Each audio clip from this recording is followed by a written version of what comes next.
نبی علیه الصلاة والسلام مقام روحا ورته ویلی شي چې هغې ته ورسېد که نه نو ودرېد. صحابه کرام یې راجمع کړو. چې راجمع کړو نو نبی علیه الصلاة والسلام د صحابه کرامو سره مشوره کوي. نبی علیه الصلاة والسلام ورته فرمایي وایي تاسو ته پته ده چې موږ د ابو سفیان قافلې د تجارت قافلې پسې راوتي وو. اخو لاړه د لاس نه ووتله، خو ابو جهل را روان دی سره د اسلحې را روان دی، زمونږ خلاف را روان دی، موږ پسې جنګ را روان دی. اوس څه وکړو؟ ماله مشوره راکړئ. اوس څه وکړو؟ مخکې لاړ شو که واپس شو مدینې منورې ته؟ ابوبکر رضی الله تعالی عنه پاڅېدو او ډېر ښکلی بیان یې وکړو او نبي علیه صلات وسلام ته وفرمیل د الله پاکه پیغمبره موږ مخکې ځو که ته وایې چې ځو، موږ ستا نه شاته کېدونکي نه یو. بیا عمر رضی الله تعالی عنه پاڅېدو او نبي علیه صلات وسلام ته وفرمیل چې موږ ستا سره ولاړ یو، که ته هر څه وایې موږ به هغه کوو. نبی علیه السلام بیا یې مشوره راکوي. حضرت مقداد رضی الله تعالی عنه پاڅېد او مقداد رضی الله تعالی عنه بیان شروع کړو او په بیان کې څه وي والله لا نقول كما قالت بنو اسرائیل لموسی. اے د الله پاک پیغمبره قسم په الله موږ ته هغه خبره نه کوو کومه چې بني اسرائیل موسی علیه الصلاة والسلام ته کړې وه چې اذهب انت وربک فقاتلا انا هاهنا قاعدون. اے موسی ته لاړ شه او جنګ وکړه موږ به دلته ناست یو. موږ تا ته دا خبره نه کوو. مقداد رضی الله تعالی عنه ته وفرمایل د الله پاک پیغمبره موږ به ستا نه جنګېږو ستا ښي طرف ته، ستا شا طرف ته، ستا نه مخې ته، هر طرف ته به موږ ستا نه ولاړ یو. موږ دا تا ته نه وایو چې ته لاړ شه او ته ستا رب دې پوه شي، موږ به ستا سره ځو او بیا به هم جهاد کوو. مقداد رضی الله تعالی ډېر یو جذباتي بیان وکړو.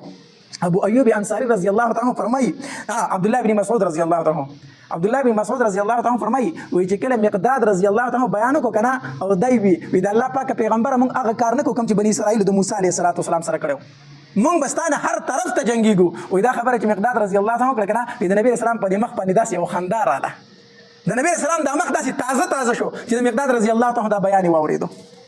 ځکه ابو ایوب انصاري رضی الله تعالی فرمایي وایي موږ چې مقام روخا ته ورسېدو که نه نو د هر تن په زړه کې دا و چې موږ خو جنګ له نه یو را روان شوي، موږ خو تجارتي قافلې پسې را روان شوي وو، نو موږ به د ابوجهل سره اوس جنګ څنګه کوو؟ هر سړي په زړه کې دا یو شک او یو خبره وه چې جنګ به اوس مخکې څنګه کېږي. مقداد رضی الله تعالی چې پاسېد او دا بیان یې وکړو که نه وایي ټولو صحابه کرامو دغه وایي چې د الله پاک پیغمبر موږ به ستا نه هر طرف ته جنګېږو. وی بیا د هر صحابي په زړه کې دا ارمان و چې ما د مقداد رضی الله تعالی په شان خبره کړې وې. خو نبي علیه السلام بیا اواز کوي ماله مشوره راکوي. ماله څه راکوي؟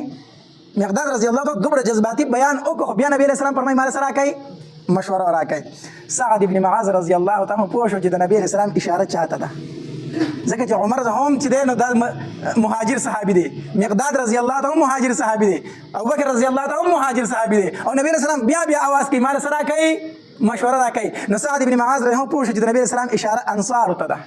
اے انصارو تاسو لږه مشوره راکوي. نو سعد بن معاذ رضی الله تعالی پاسېدو، د انصاري صحابي دی، پاسېدو بیان یې شروع کړو او بیان یې شروع کړو او د بیان خلاصه دا و په اخر کې وفرمایل د الله پاک پیغمبر موږ په تا ایمان راوړی دی، موږ په تا څه راوړی دی؟ ایمان راوړی دی، موږ ته د الله پیغمبر منلی. قسم په الله که ته راته ووایې چې دریاب ته وردانګئ موږ به ټول وردانګو، یو انصاري صحابي به رانه وروسته پاتې کېږي. ته خو غذا یې دی که نه چې جنګ کوو، که ته راته اوس ووایې چې ټول انصار دریاب ته وردانګئ موږ به وردانګو، یو انصاري صحابي به شاته پاتې کېږي.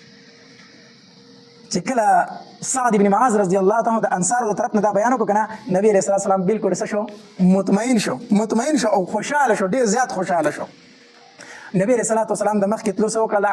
فیصله وکړه چې ځو اوس که د ابو جهل د قافلې سره هغه جنګ راځي او که د ابو سفیان د قافلې سره جنګ راځي خو وروستو کېدونکي نه یو، موږ اوس څه کوو؟ غذا کوو.